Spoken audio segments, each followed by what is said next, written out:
In a key sentence in my remarks, I said the word would instead of wouldn't. The sentence should have been, I don't see any reason why I wouldn't or why it wouldn't be Russia. And that's where we want to welcome in Katrina Pierson. She is a spokesperson for Donald J. Trump for President Incorporated. As always, good to see you. Woulda, coulda, shoulda. Did the president make the right move here? And was it enough, or was it too little too late? Well, I mean, I think he did what he wanted to do, which was absolutely clarify the statement, particularly this one contraction that was missing in his statement apparently has set off the unhinged left once again. But, you know, I have to say some of the comments, you know, with the president being called a traitor and now suddenly Vladimir Putin's going to do whatever he wants. Putin has invaded Crimea. He has done everything that he's wanted to do under the Obama administration. But look, the bottom line here is the media is always going to look at every single thing the president says, and then they're going to attempt to read between the lines and find some twisted thing to fit their narrative. There wasn't even really an opportunity here to figure out what was going on. I personally couldn't figure out what the fallout was. President Trump just had a meeting. This is something that he said he was going to do during the campaign. There were no deals. There was nothing signed.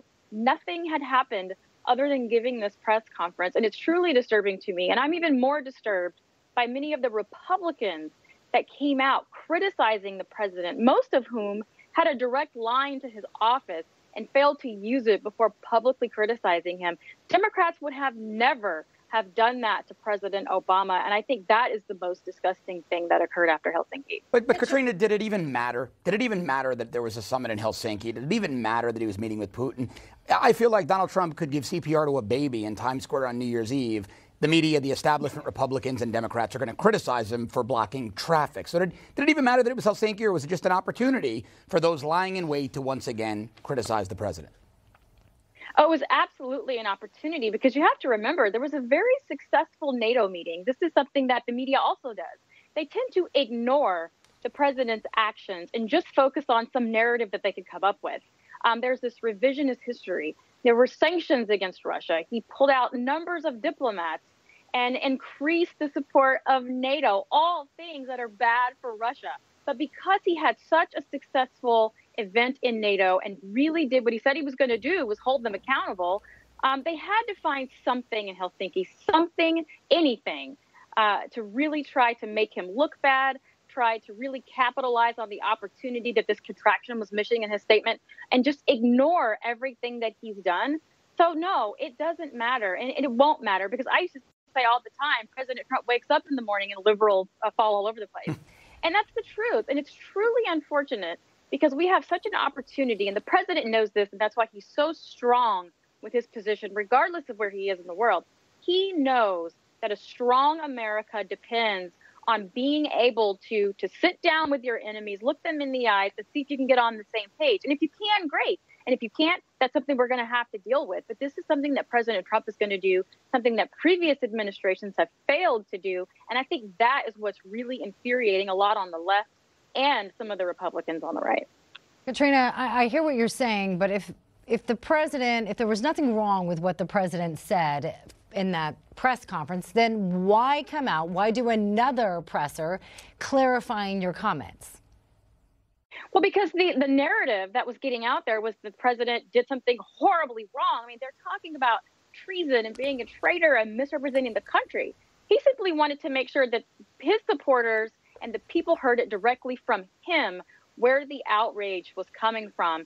And as I said before, you know, this was ridiculous outrage coming from many people after that Helsinki summit, considering how President Obama gave Iran $1 billion in cash. This is a state sponsor of terrorism. We are in a war on terror. So you could argue that this is actually treason. It's absolutely ridiculous to take this level of outrage and hysteria over a misunderstanding or a misspeak in a press conference. And I think by the president himself coming out and saying, this is what really happened, just goes to show how the over-exaggeration was so ridiculous, because many people that support the president knew exactly what he was saying that day and really didn't need that press conference. This was more for the media and for the Republicans, and to really show just how ridiculous the outrage was, because he didn't do anything wrong. He pointed out where the outrage was coming from, and I think that is extremely important moving forward.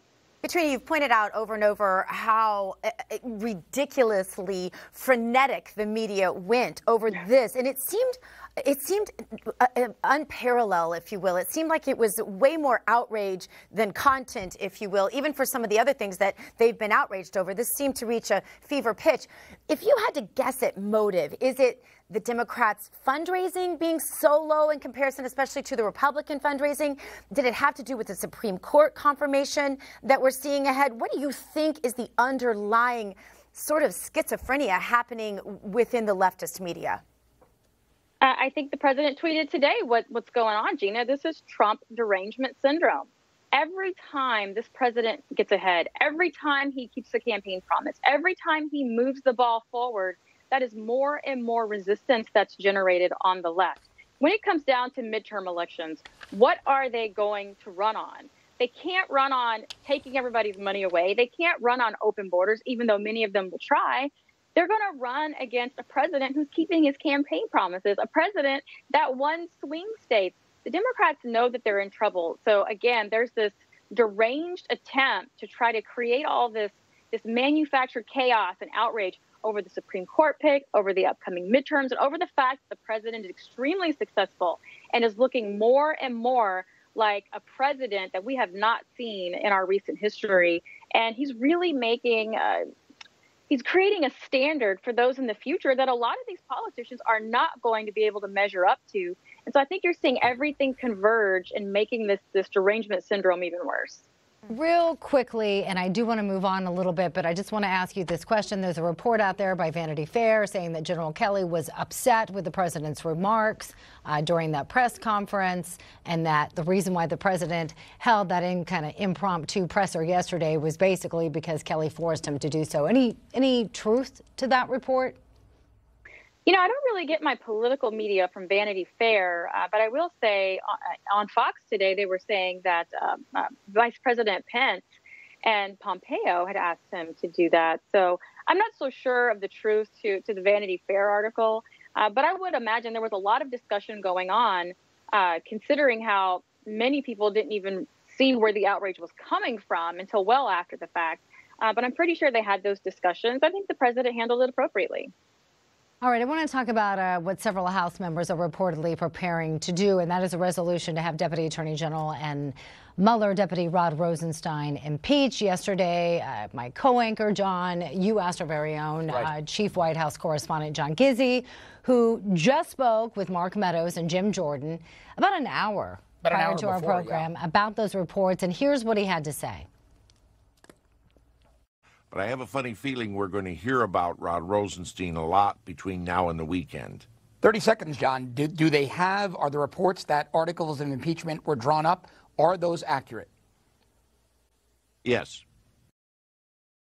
That might have been the quickest, most to-the-point answer we've ever heard from our own John Gizzi. Might have been the quickest one he's ever given on television. Well, he is a walking encyclopedia. But, Katrina, your reaction? Yeah, I think it's a great step. I think that, Congress is really looking very weak in the position that they have the constitutional oversight authority over the agencies, and they're just simply not responding and outright ignoring some of the requests. And we have to remind everyone the entire reason we're having these hearings and investigations is because the claim was made that there was collusion, that there were people that were acting inappropriately during the campaign. And so the very documents that will either prove or disprove that are being withheld by the Justice Department, and the House needs to see that information. And that's another reason why there's a huge cloud over the Mueller investigation, because of all of the secrecy. And Katrina, we're running out of time, so I'm going to cut you off real quickly here. Yes or no, should Rosenstein be fired or impeached? Absolutely. Absolutely, yes. Katrina Pierson, thank you. As always, pleasure to have you. Katrina. Newsmax TV. Watch us on Dish, DirecTV, AT&T Uverse, Verizon Fios, or download our free app. Don't have Newsmax TV? Call your local cable provider and request Newsmax today.